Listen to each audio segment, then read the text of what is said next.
इस वक्त हमारे साथ मौजूद हैं वज़ीर आज़म के सियासी मुशीर जनाब राना सनाउल्लाह खान साहब। उनसे हम बात करते हैं। अस्सलाम वालेकुम राना साहब, बहुत शुक्रिया आपने वक्त दिया। राना साहब पूछना ये चाहती हूँ कि इस वक्त जो बलूचिस्तान के अंदर सूरत हाल है ये गैर मामूली सूरत हाल है। आज DGISPR ने भी इसके ऊपर ब्रीफ किया है। क्या आप कहेंगे कि, और आर्मी चीफ ने कहा है कि इंटेलिजेंस एजेंसियाँ गैर मुल्की जो हैं वो पाकिस्तान के अंदर अमन व अमान को ख़राब करना चाहती हैं, क्या रिपोर्ट्स हैं और बलूचिस्तान की सूरत हाल जो है इसको किस तरह से अब जो है वो ठीक किया जा सकता है? देखें, ये सूरत हाल और ये रिपोर्ट्स जो हैं ये पेचीदा लेकिन बड़ी सिंपल हैं कि अगर आपने मार्का हक में इंडिया को जो है वो धूल चटानी है और जो है वो पाकिस्तान की फतह का जो है कामयाबी का डंका बजना है और मोदी ने दुनिया में ज़लील व रुस्वा होना है, तो उसकी ये कीमत है कि इंडिया जो है वो जब ये अब समझ बैठा है कि ना तो मैं कन्वेंशनल वार में पाकिस्तान के साथ जो है वो लड़ सकता हूँ, और एटमी जंग तो खैर वो तो किसी के फिर मुफाद में होती नहीं है, वो तो फिर तबाही है जिनके दरमियान भी हो। तो ये इंडिया जो है ये जब तक वाया अफ़गानिस्तान जो है वो इसके ऊपर जिसे वो संदूर फेज़ 2 का नाम देता है, वो अपनी इस घटिया हरकत से और अपने इस घटिया और यानी बैनुल-अक़वामी लाज़ के बरक्स ख़िलाफ़ जो एजेंडा है उसको परसू करता रहेगा और पाकिस्तान में दहशत गर्दी के लिए जो है वो फंड्स भी मुहैया करेगा, ट्रेनिंगें भी देगा।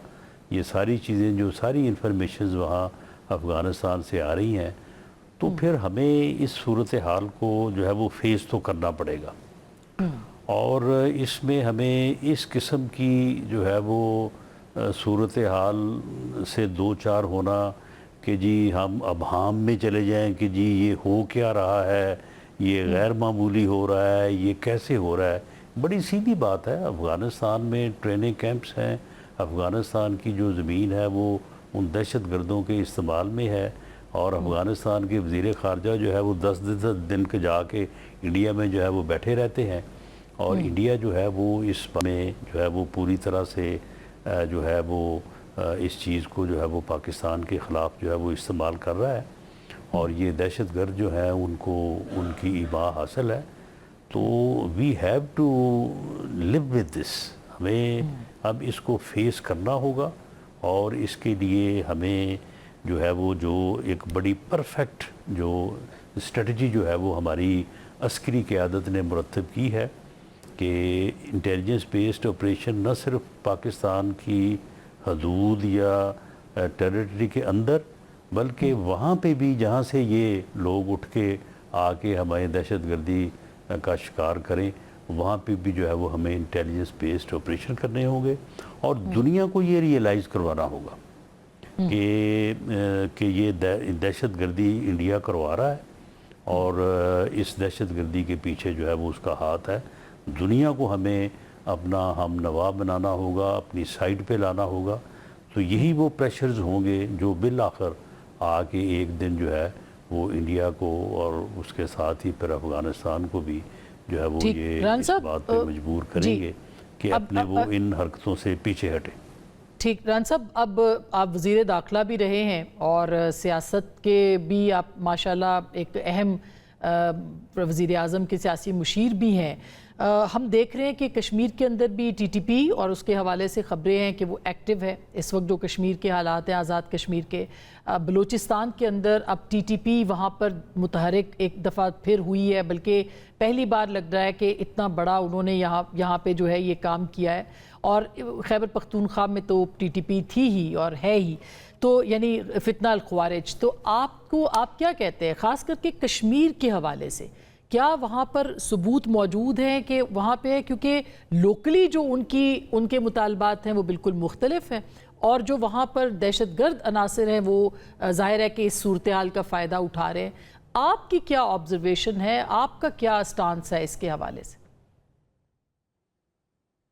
देखिए ये बात तो अब बिल्कुल जो है वो यहाँ है, इसमें तो कोई अब राज रहा नहीं है कि टीटीपी और जो बीएलए है उनका ये रिसेंटली आपस में इत्तेहाद हुआ है, और जो इसी बुनियाद पे हुआ है कि वो पाकिस्तान में दहशतगर्दी करें, और इसके पीछे जो है वो इंडिया है। इंडिया ने ये सारा कुछ करवाया है, इंडिया ने उनको मुनज़्ज़म किया है, उन्होंने उनको इकट्ठा किया है। अब उनके लिए ट्रेनिंग कैंप भी जो है वो वहाँ पे इकट्ठी ट्रेनिंग भी उनको दी जा रही है, और ये इन्फॉर्मेशन भी है कि उन ट्रेनिंग कैंप्स में जो जदीद टेक्नोलॉजी है वो इज़राइल भी वहाँ पे अपना हिस्सा जो है वो डाल रहा है। और इसी तरह से जो आज़ाद कश्मीर है उसमें देखें दो तरह के लोग हैं। एक तो वही लोग हैं जिन्होंने एक अवाम की वेलफेयर के लिए मुतालबात किए, जिनको पाकिस्तान की गवर्नमेंट ने भी और आज़ाद कश्मीर की गवर्नमेंट ने बड़ी खुश दिली से जो है वो एक्सेप्ट किया। भले वो बिजली का रेट हो, भले वो गंदम के ऊपर सब्सिडी हो, भले वो हॉस्पिटल्स में कोई मेडिसिन की फरामी हो। यानी अब देखें कि ये जो बिजली का रेट है तो ये पिछले 50 साल से क्यों नहीं मिल रहा था। ये अब मौजूदा हुकूमत या वज़ीर-ए-आज़म मियाँ शहबाज शरीफ साहब ने इस बात के बरक्स के कौन मुतालबा कर रहा है उनका कि नहीं, उनका हक बनता है, हम उनको देंगे।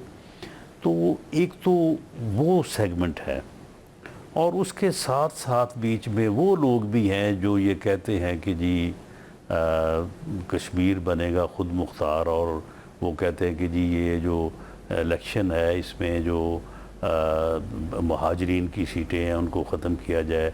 साथ ही ये कहते हैं कि जो हलफनामा है जिसमें ये लिखा है कि आज़ादी के बाद या जो इस्तिस्वाब राय है उसमें अलहाक़ पाकिस्तान के लिए जो है वो हम वोट करेंगे, तो इसको भी जो है वो निकाला जाए। तो कुछ सबूत भी हैं, कुछ चीज़ें जो फंड्स वगैरह की कुछ लोग जो वहाँ यूके में बेस्ड हैं, तो ये चीज़ें सारी वहाँ पे भी जो है वो इसके ताने बाने मिलते हैं कि इंडिया जो है वो इसमें दाखिल हो चुका है और वो इस चीज़ को जो है वो बढ़ाना चाहता है। लेकिन रान साहब, आप नहीं समझते कि सियासी तौर पर आप नहीं समझते कि इस वक्त की जो पॉलिटिकल गवर्नमेंट है, जो आपकी गवर्नमेंट है, उसके बिहाफ पे नाकामी रही है कि वो यहाँ तक मामलात को बचा नहीं सकी कि लोग सड़कों पे बैठ गए और उसके बाद वो अनासिर जो है मुतहरिक हुए। और पहली मर्तबा लंदन में इतना बड़ा पाकिस्तानी हाई कमीशन के बाहर जो है वो यानी इस तरह का जुलूस निकला है, इतना एहतजाज हुआ है, तो आप नहीं समझते कि सियासी तौर पर नाकामी हुई है वहाँ पे? यही तसर जो है ये इंतहाई गलत है, बेबुनियाद है, और हक़ाइक़ के यानी जो है वो 100% बरअक्स है। और ये वो प्रोपेगेंडा है कि जिस प्रोपेगेंडे को वो लोग जो है वो फैलाना चाहते हैं, इसको हवा देना चाहते हैं। आप मुझे बताएं कि सियासत का इससे तल्लुक़ क्या है? आप मुझे बताएं कि बीएलए जो है वो बलूचिस्तान में सियासत करना चाहती है। ठीक है, मैं इस बात को डिफेंड नहीं करता। हो सकता है कि वहाँ पे पॉलिटिक्स में जो है वो बहुत सारी रिफॉर्म्स की ज़रूरत हो, वहाँ पे इलेक्शन रिफॉर्म्स की ज़रूरत हो, और वहाँ पे जो है वो सियासी तौर पे जो है वो काम करने की ज़रूरत हो। लेकिन क्या बीएलए का ये मुतालबा है कि वहाँ पे इलेक्शन करवाए जाए? ये मुतालबा है कि वहाँ पे जो है वो सियासत को जो स्पेस दी जाए? क्या आज़ाद कश्मीर में जो एक्शन कमेटी है वो फ्री एंड फेयर इलेक्शन की बात कर रही है, या वो इलेक्शन को रोकने की बात कर रही है? अगर इलेक्शन को रोकने से कोई सियासत कामयाब होती है तो फिर ठीक है, उनकी बात तस्लीम कर लेते हैं। तो मामला ये है कि ये लोग ना टीटीपी जो फितनाल ख़ारिज और फितनाल जो हिंदुस्तान है उनका, ना केपीके में, ना बलूचिस्तान में कभी ये मुतालबा ना है ना रहा है, ना वो आइंदा के लिए जो है वो कोई ऐसा मुतालबा करना चाहते हैं कि जी हमें सियासी तौर पे कुछ स्पेस दी जाए या हम सियासत करना चाहते हैं। उनका तो मुतालबा वो तो पाकिस्तान तोड़ना चाहते हैं। और अब आप देख लें कि जो ये एक्शन कमेटी उसका सबसे पहला मुतालबा ये है कि ये इलेक्शन ना करवाएं, इलेक्शन ख़त्म करें। तो ये वो और इलेक्शन हर सूरत करवाए जाएंगे, सियासत से की जाती है ना, ٹھیک ٹھیک، اور الیکشن ہر جی، صورت الیکشن ہوں کے گے؟ علاوہ آپ مجھے بتائیں کہ نہیں تو الیکشن کے علاوہ اور حل کیا ہے اس کا؟ جب اسمبلی نے اپنی مدت پوری کر لی ہے تو اب آئین کے مطابق جو ہے وہ الیکشن کیوں نہیں ہونے چاہیے اور کریڈیبل ہونے چاہیے، فری اینڈ فیئر ہونے چاہیے. اس کے اوپر اگر وہ الیکشن کمیٹی کا کوئی مطالبہ ہے تو بالکل یہ سیاست ہے، اور اس سیاست کے لیے ہم ان کے ساتھ بیٹھنے کو تیار ہیں، ان کے ساتھ بات کرنے کو تیار ہیں. لیکن وہ تو سیاست کی تو وہ بات ہی نہیں کرتے. ٹھیک. اب بی ایل اے کون سی سیاست کر رہی ہے جی وہاں پہ؟ بالکل ران صاحب، میں ایک چھوٹی سی بریک لے رہی ہوں. بریک کے بعد ناظرین ہم مزید بھی بات کریں گے کشمیر پہ بھی اور پاکستان کی سیاست کے حوالے سے بھی. پرائم منسٹر نے حال ہی میں پاکستان تحریک انصاف کی طرف ہاتھ بڑھایا تھا گفتگو کے لیے، بات چیت کے لیے. اس کا کیا مستقبل ہے عمران خان صاحب کے حوالے سے بھی، اور ہمارے ساتھ رانا صاحب ہوں گے. چھوٹی سی بریک، واپس آ رہے ہیں، ہمارے ساتھ رہیے گا.